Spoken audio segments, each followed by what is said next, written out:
Hey, what's going on, guys? 118 Set Shadow here.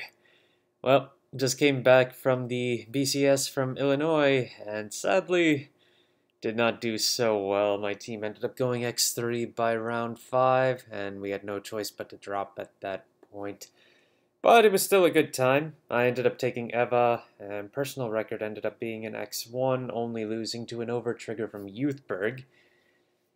I can always go through a full tournament report if anybody's interested. Just let me know in the comments and I will look to put that up sometime.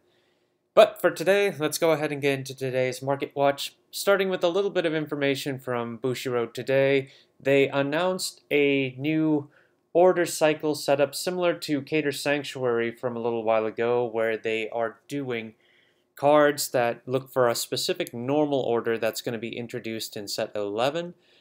And then they run similar skills of being able to fetch the order, gain a little power, and then they have a triple rare which also allows you to call cards if you played an order for the turn. So it's very similar to what Cater Sanctuary provided a few weeks ago.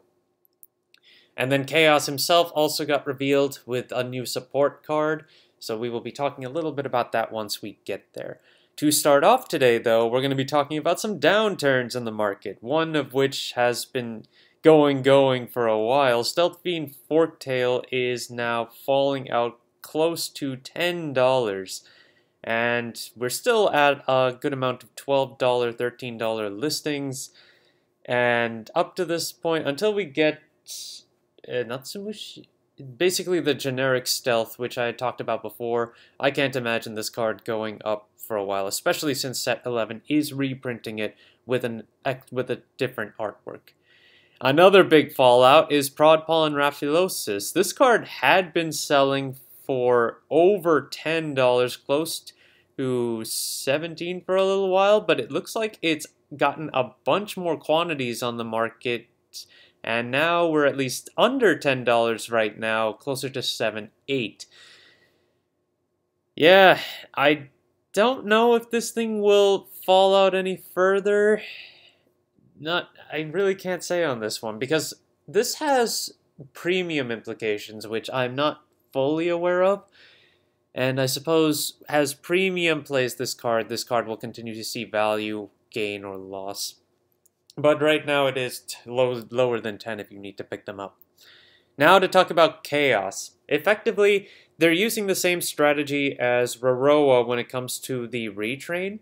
So you will end up likely using only one copy of the original Kheios and 4 copies of the newer variant in the main deck, where the new Kheios gives you 3 soul charges and then lets you call a card from your soul and get a card back from your soul to hand. And in addition, it retains the 13 soul restriction for giving your board 10k, in addition to giving itself a crit.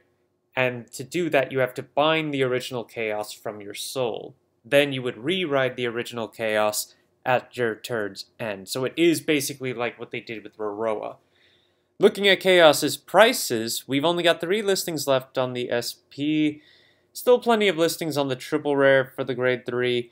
Then the grade 0 only has 1 SP listing at $50. The grade 1 has $20 listings, 3 of them. The grade 2 has 6 listings, starting at $9. If we take a closer look at some of these, grade 3 goes from 85 to 100. We already talked about the grade 0. Let's see, 20 to 22 when it comes to in the calm, which is the grade 1. And the grade 2 is actually not too bad. We're sitting at $9 for the first 3 listings. And then actually taking a deeper dive into the grade 1 for Kheios, even with the anticipation of it, it has been selling, but it's not really spiking anywhere. Most sales have happened as of yesterday at $1, where people just bought full play sets, and now we still have a good amount of $1, $2 listings on this card. But it is a strong card, so I wouldn't be surprised if players just went straight in for it. To that same point, we've also got Mikani to consider as prime support for Kheios. If we take a look at listings here, Go Ahead Mikani's FFR starts at $57. The first 3 listings kind of stay in that range. The grade 3 cool head is $49, so basically $50. Go ahead, Mikani, the triple rare. We've only got 5 listings left on that one, starting at $20. And not only is Kheios a prime thing for this card, you also have to consider that this is played in Messiah too, which is coming up next month. So yeah, Mikani is still pretty up there and is not likely to go down anytime soon. I just wanted to call out this one, Sealed Blaze Dragon Ista.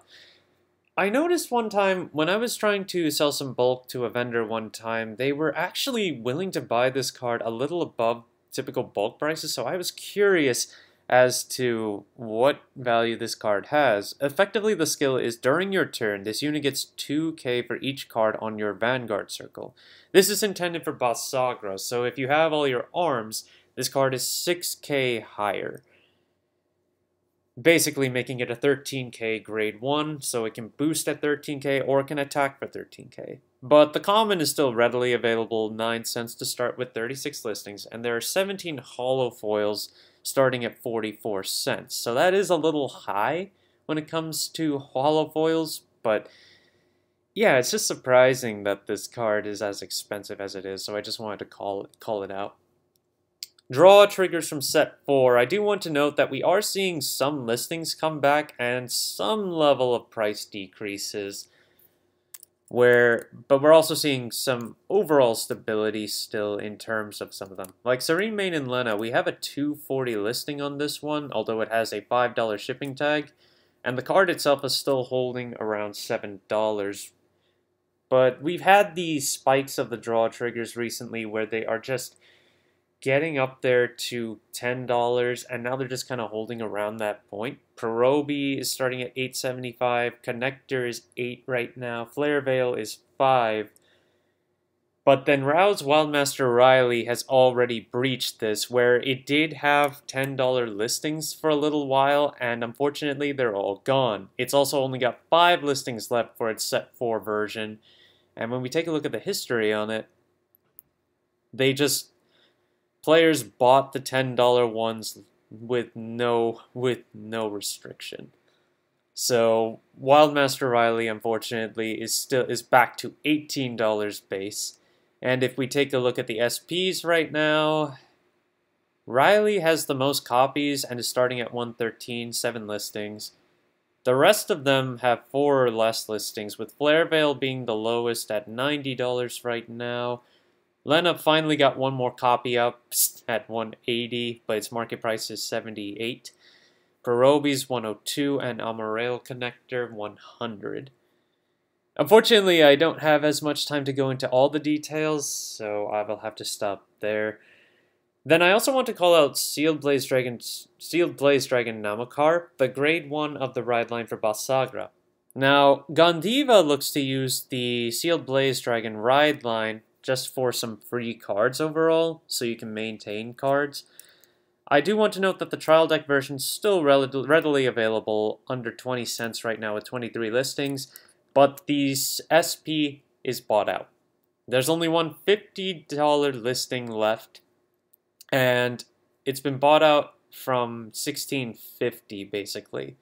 So if you have copies of this, they're selling.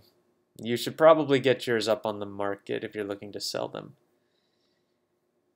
Right, and then moving into set 1, I did want to talk about Bobble Mine again. We do have the special reprint and the double rare, both sitting at around $7, and then the SP has a low listing of $39 right now. Ultimately, this card has not recovered since its high. I mean, it's still up there, and players are... Oh, they haven't bought it for a while either. The last listing bought was back in late April, and yeah, we mostly got $40 listings on the low end here before they jumped to $50. Bobble Mine is still effectively a staple for most Brandgate decks, but I suppose players who have them already, so yeah, not too sure on why the price hasn't really fed, but it's still up there. Best Harvest. This card is still looking pretty hot. $1 on the rare, and then $6 base on the holo foil. We take a look at some detail on this one. Basically goes to $8 for the first 3 listings, and then when it comes to the rare, we're looking at $2, $3. Take a closer look at the rare. Yeah, it still sells for $2 pretty consistently. And in terms of higher listings, we do have one listing at 152 with 85 copies. So $2 is still where this is going to sit at for a little while from the looks of it. Drajeweled is not as high as it used to be, but it's still a decent price. We're looking at 1646 right now for its triple R at the base, and then we have one listing with 10 copies at 1919 right now before it starts to go back up to $20. But you do have listings under 20 right now if you want to pick this up before set 10 drops. And finally, Rakagur, to that same point of Drajewel, we're not down on the cheap level of this card, but this card is still decently priced. $15 for the low listing, and then after that it just jumps to 18 again with a good amount of quantities. So you're still looking at a pretty expensive deck if you're trying to build Drajeweled right now. And unfortunately, we still don't have the timeline for a specific promo that Drajeweled uses. So yeah, once we get that promo, I can imagine that there will be price spikes on the entire Drajeweled deck, way higher than what we've seen right now, especially because they're from set 7. Thank you guys for watching. If you liked the video, please like and subscribe if you haven't already, and I will see you guys later.